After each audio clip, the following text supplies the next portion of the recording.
going to try to whiz through this in the hour that we've had allocated, because there is, luckily for everyone, no rule changes this year.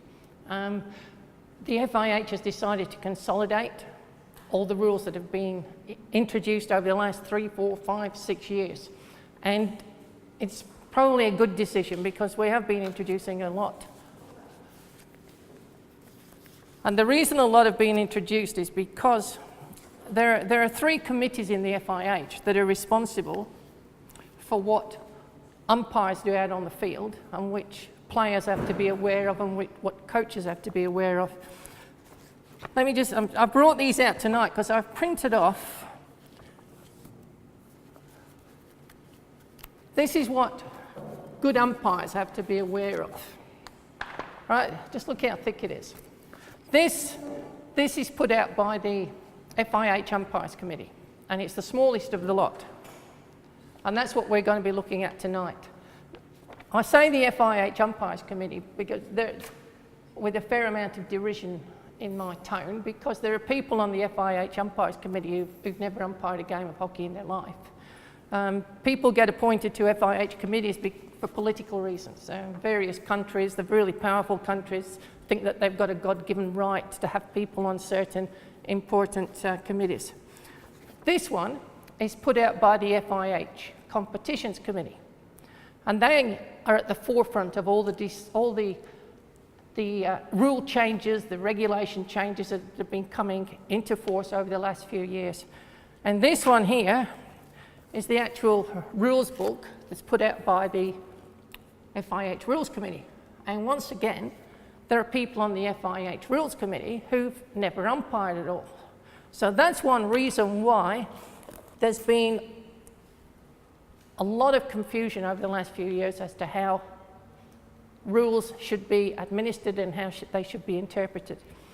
I think those of you that have been here in the past will probably remember that I've got a really classical memory in my mind of an Olympic qualifying tournament that I was at, and it was a combined men's and women's.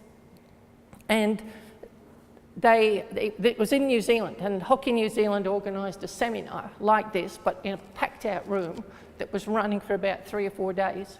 And each night they asked one of the men umpires and one of the women umpires to do a presentation. And one night I went in and my presentation was on fitness for umpires. And the guy that was with me was a British guy called Graham Nash. And he was talking about the rules of the game. So he had the little rules book. This is enlarged, obviously. So he had the little rules book with him and he said, no doubt you've all got a rules book with you. And all these Kiwis were going, yeah. And he said, okay, the best thing you can do with that is this. And he threw it away. Because it's not the actual rule book that is important, it's the way those rules are interpreted. And the major issue is that the FIH rules book is translated into 20-odd languages. I think the last count I had was something like 26 languages. Something always goes missing in translation. Even something in English can be read in different ways by different people. I was asked to go down to Ipswich once to adjudicate on a dispute between 2 male umpires who believed that the placing of a comma completely altered the meaning of a particular rule. So it's up to me to sort that out and once again tell them that what's written down there isn't important. It's the way that the rule is interpreted that's the only thing that really matters. There was a time when there were just 4 people that did all that interpreting, and I was one of them. There was a South African guy, there was a Dutch guy, there was another Australian from over in Perth, and myself. I only found out afterwards that we were known within FIH circles as the umpiring mafia. I don't know whether that was a compliment or not.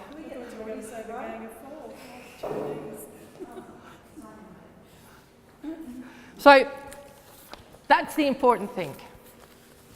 Rules book is irrelevant. Good evening, Paul. Good to see you. Do you want to sit at the front? I always make fun of the people at the front. You notice how these have been right to the end there? Jamie's obviously been here before. So things have got really complicated over the last few years. The competitions committee, as I was just saying, they're the ones that put this one out.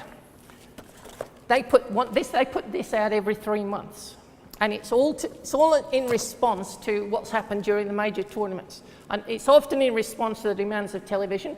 They want to speed up the game. They want to provide opportunities for advertising and so on. That's why the 4 quarters came in. That's the only reason. Advertising. Initially, the 4 quarters were just to be played for major international tournaments. The 4 quarters now being played for all international tournaments, every international tournament. But for club hockey, it should still be 35 minutes. If you read the rule book, it's 35 minutes, and that's not open to interpretation. It's quite clear. 2 35-minute halves. So just about everything, I support really strongly everything that the competitions committee has put in force over the last few years. The chairman, the driving force behind this he's another Aussie. He's a barrister from Hobart who used to play for Australia. He was team manager of the Australian team. He was coach of the Tasmanian team. Then he went on to the competitions committee, and he's been chair of the competitions committee now for at least a decade. He's also been an Olympic tournament director. So a really cluey guy, and somebody that has got the interests of hockey in mind at all times. And his great ambition, what really drives him, is to make hockey a major international sport. And the only way you do that is by getting it on TV as much as possible. So that's everything that he does, all the changes that his committee makes are there to make hockey more exciting to the viewing public and more enjoyable to be played. And everybody's taken to these regulations and these rule changes really, really well. And the rules book, the rules board, has been playing catch up all the time without ever really thinking about how we're going to interpret all these new rules. So now is the time for consolidation. This is where we're really trying to get into everybody's minds the way that all these new rules that have come in over the last 4, 5, 6 years are going to be interpreted.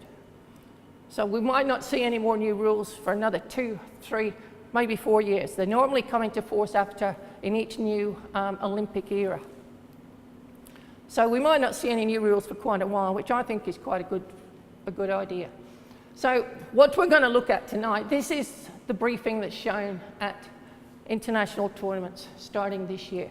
So the umpire manager's briefing for umpires. At the start of every international tournament, the umpires are gathered together like this, and they're shown briefings like this, and they're shown lots of video clips. And the coaches also have a similar meeting. So prior to any Olympic Games or World Cup that I've been to, I'm sitting down with a group of coaches, really cluey people. They don't want to debate anything. All they want to know is what happens if this happens, what happens when this happens. They want direct answers, and as long as they get direct answers, they're great. And once again, we show them lots of clips about what we're going to be looking out for, what we're going to be cracking down on, and what we're going to let flow.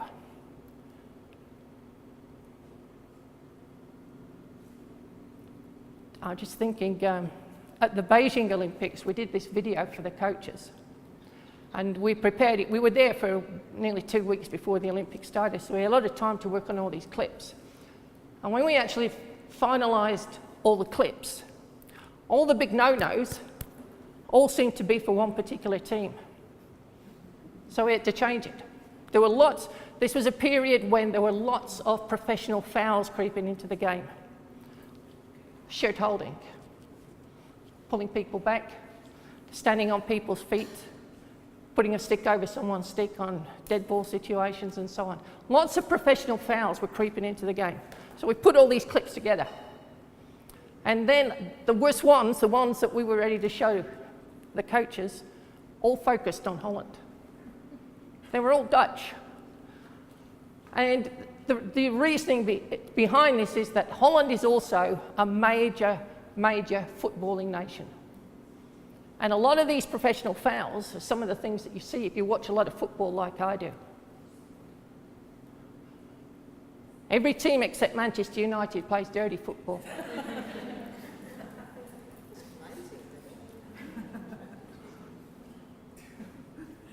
They do nothing wrong. So we had to change the video clip and find some examples from others, which we did quite easily. So let's start whizzing through this. Keep in mind that this is for umpires at an international tournament. This is what they're told, and it's obviously vastly different to an umpire that turns up for a game on a Saturday afternoon immediately after she's just played, or she's going out early because she's going to be playing about 3-4 hours later and so on. So it's a vast difference, but the objectives are exactly the same. So I watched two young umpires prepare for their game on Saturday. I think it was your game. I think it was that commercial game. Two young umpires. Two very promising young umpires. And without imposing myself on them, I listened to what they were saying, and they had one of the best pre-match discussions that I've heard. Really professional, really thorough, how they were going to communicate with each other throughout the game and how they were going to help each other out throughout the game. Really impressive. One of those girls is going away to a major international tournament in 2 weeks' time. The other one is going to the National Under-18 Championship. So both people, lots of potential. And just listening to them, just the way they talk to each other, I was really impressed. That goes on all the time, or should go on all the time. But unfortunately, sometimes you don't have a lot of time to do that kind of thing. You don't have time to prepare properly. Umpires are encouraged to have a match plan, just like the teams do. Every coach will have prepared a match plan, a game plan for his players to put into action during the game. Umpires do the same. And that can be just something just as simple as saying, let's play as much advantage as possible. Something as simple as that. Or this is what they've been doing. They've been playing 4-3-3. They've been switching their formations around. This is what we're going to do. This is how we're going to watch them. This is how we're going to watch the high striker and so on. Those kind of discussions should be part of your pre-match preparation. Umpires are always encouraged to have some kind of personal action plan. You know, if I'm out there watching a game, I'll be talking to the umpires and I'll be going through what's happened in the game. And it's always in a positive way. Every umpire's got strengths, but every umpire's also got weaknesses. There isn't an umpire alive who won't make a mistake at some stage in a game. Doesn't matter if she's the best umpire in the world. At some stage, she'll make a mistake. By the same token, there's not a single player that won't make a mistake. In fact, most of them will get up to double figures. If an umpire got up to double figures, I'd know she was having a pretty crappy game. But every umpire should have something to think about. Somebody will say, it might not be me, it might be somebody just in passing. Some of the best advice I used to get was from coaches. When I first started touring around the world with the Australian team, the coach was a guy called Brian Glencross, who had been the coach of the Australian men and then the captain of the Australian men. And some of the best advice I got about my umpiring style was from Brian Glencross. And what really impressed me about Brian was that when he's based in Perth, he was a WA guy. When he wasn't touring with the Hockeyroos, he'd go out and he'd umpire. Not the top games, but he'd go and umpire the Div 3, Div 4 games over there in Perth, just to get a feel for the pressures that umpires were under and how players were responding to him. So that really impressed me, and it also gave me more motivation to keep my own playing career going at the same time as I was umpiring. fitness is something that we shouldn't have to talk about. Unfortunately, different levels of the game, you're going to get different levels of fitness. At international hockey, everyone has a fitness program that they have to follow, and it's a pretty strict one. And you've got to send in regular reports. And those regular reports go to the sports science department at Loughborough University in the UK. And they're all analysed and statistics, and they're all fed back to the umpires. Report any injuries. Once again, that should be straightforward. And that's an issue also. If you've just played a game and you've got a knock, don't think you can hobble your way through. Try to find a substitute. And it's your club's responsibility to find a substitute for you. Don't umpire if you can't run. Simple as that. Find an alternative, find a substitute. Anybody else think it's really hot in here?